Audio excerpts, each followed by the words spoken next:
What's going on? Welcome back to the channel. Well, I've spent almost a week with my Midway Legacy cabinet, and I gotta let you know what I think about it. The pros, the cons, the neutrals. And I'm doing this in hopes to help you decide if you really want to buy this thing or not. And since they're almost impossible to find, you got plenty of time to make your decision. Okay, let's start with the pros. What do I like about this cabinet? The artwork looks great, the colors are great, it's not muted and dull like it was in the other on the other cabinets, so definitely get high marks for that. And it's not just the side art, it's also the marquee, it's also the control panel artwork. It's definitely the addition of these legacy cabinet, these coin door decals versus listing all the individual games. I think that gives it a much better look. Alright, so the second thing that I like about these cabinets kind of goes hand in hand with the artwork, but I think it's worthy of its own bullet point, and that's the decision by Arcade1up to minimize the amount of Arcade1up branding on the outside of the cabinet. So if you walk up to one of these machines and you check out the side panels, you check out the marquee, all the way down to the riser, the only place you're going to see the word Arcade1up is right here on the coin door. That's it. I thought that was a really nice touch, and it is really a conscious decision by Arcade1up to go for the sort of the authenticity of it. You know, to try to recreate that original arcade look as much as possible.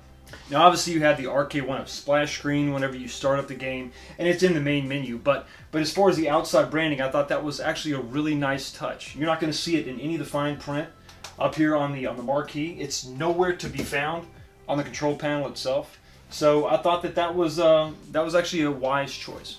Okay, the third and final thing that I like about these legacy cabinets is this menu itself. This interface is really smooth.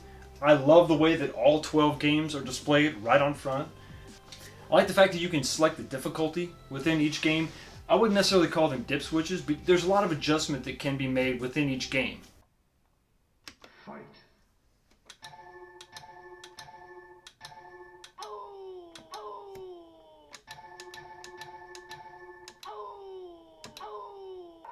Fight.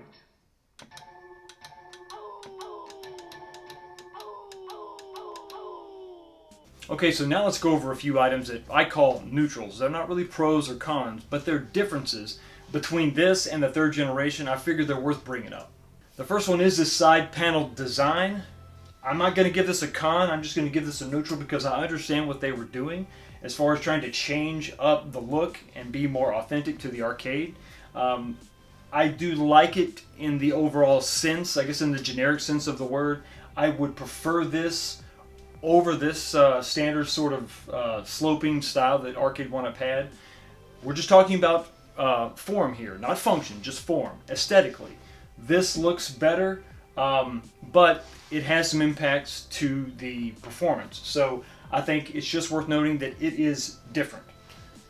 It's going to be up to you if you like it or not, but it is a difference worth noting for sure.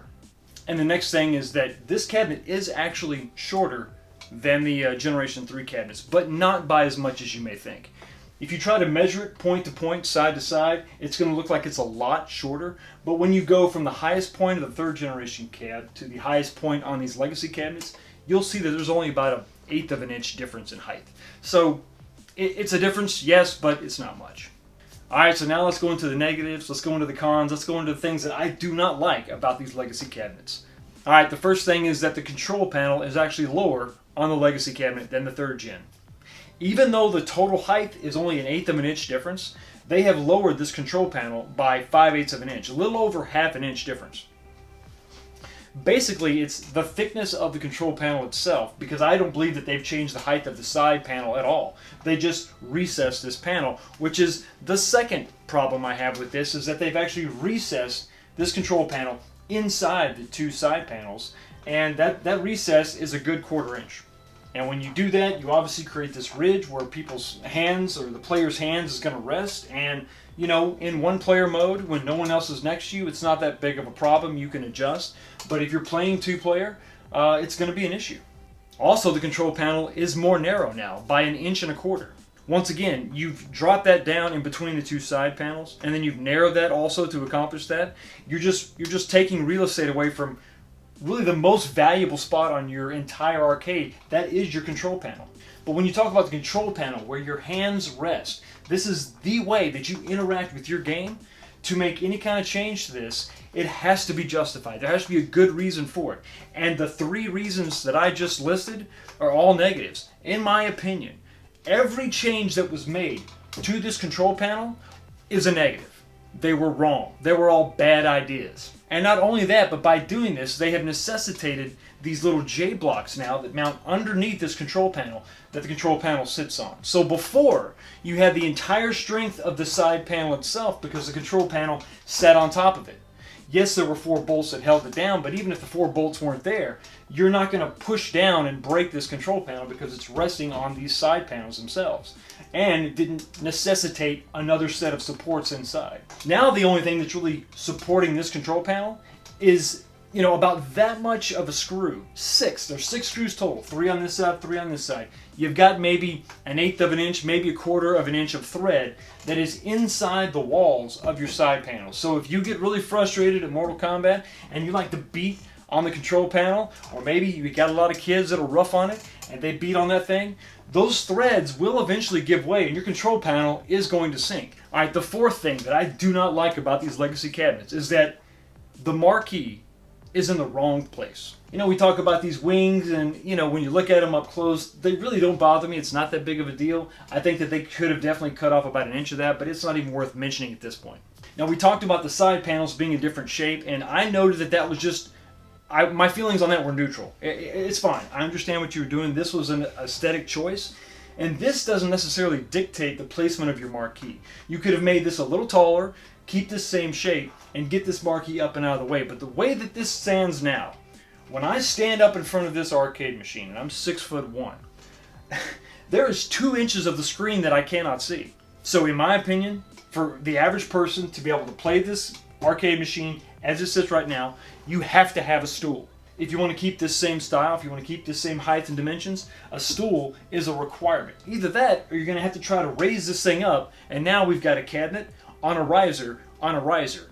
And that's just stupid. So in my opinion, moving forward, the way they could fix this today is you don't have to build new risers, you don't have to do anything. You have to include a Mortal Kombat 2 stool with these cabinets, or with this cabinet in particular. Obviously, don't do it with the Capcom Legacy cabinet. That'd be weird. Like, why do I have a Mortal Kombat? And you don't touch the price at all, because we can't play this game without it. Alright, the next thing that I don't like about these new Legacy cabinets is, and to be fair, maybe this is something that only I'm not going to like, but if you've been on my channel, if you've watched any of my other videos, I've modded the eye panel significantly. I've changed this completely to a piece of plexiglass, a clear polycarbonate, and then illuminated the back, and then I swapped it out with just a solid piece for my 2-player racing cab, and then I made a 3rd one that actually had a coin door decal and then some light up buttons. And when I was doing that, all I had to do was take the control panel off, take out this panel, and then the in panel, and then take out the eye panel. And that's it. I didn't have to dismantle anything else because the grooves that were routed on the side extended all the way up through the top. And before it didn't matter because your control panel covered that, so it was no big deal. Now, because we've recessed this control panel, because you've got those J blocks in there, they didn't route those grooves all the way down. So if there's any issue with these very flimsy pieces on the front of your cabinet, if somebody kicks it or punches it or scratches it and you want to replace that, you've got to take this thing down on its side and take off that other section. Before, the whole thing could be put together, you could sit it in place and then slide those pieces in. And that just made a lot more sense to me. That was something that I really enjoyed and really liked about the other design.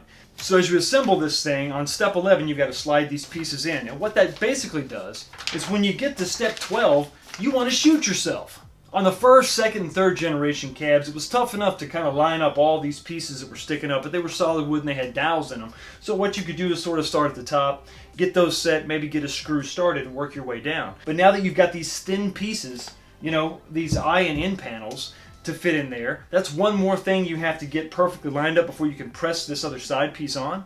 And if you get one like me, my in and eye panels were actually warped a little bit, so that made it even that much more difficult to put this whole thing together. So basically, you may not need a drink at step 11, but by the time you get to step 12, you're going to be a full-blown alcoholic. Okay, so this last point was almost one of my neutral points, but because it affects the overall gameplay, viewing angle, what have you, I had to put it in the negative. It's the monitor angle. It is actually increased by 10 degrees. So if you look at your 3rd generation cabinet, you had a nice 20-degree layback, and if you couple that with the correct, in my opinion, correct marquee placement, it made really playing a game perfect. I mean, there were no really issues with viewing angles whatsoever. But because you've pushed this marquee out towards you, because you've taken that screen and now tilted it that much more forward, it's, you know, it's almost straight up. It's only 10 degrees laid back. It just makes viewing it that much more difficult. I think that if they would have kept that at the 20-degree angle, even though this would have probably been in the way, the 6'1" guys could have probably gained another inch of viewing angle without having to sit on a stool or raise up the cabinet. So basically, to sum up my pros, you've got much better artwork, you've got an outstanding menu and user interface, but when it comes to the cons, it seems like every single decision that was made as far as the physical design of this cabinet, every single decision is a negative. But because of this form over function mentality with this legacy cabinet, this desire to make it look exactly like the original, player experience be damned, I really can't recommend this cabinet. So I'm not exactly sure what I'm going to do with this cabinet. I have a few ideas for some mods. Obviously, I'm going to really focus on the control panel to see if I can't get that fixed. I want to experiment with just the height. How much is it going to take to raise this up to where someone of my height is not going to have an issue viewing the screen, because I want to be able to play this standing up. I don't want to have to sit on a stool, because while these things may look great, they're not that comfortable. I've laid out my list of pros and cons. I've given you all the information that I have, the measurements, specifications, the specific issues that I have, and why I have those issues. And now it's up to you to make your decision. Is this worth it to you? Let me know down in the comment section below if you plan on buying one of these or the Capcom Legacy cabinet. Hit like if you enjoyed the video, subscribe if you like the content. You all have a blessed day, and I will see you next time.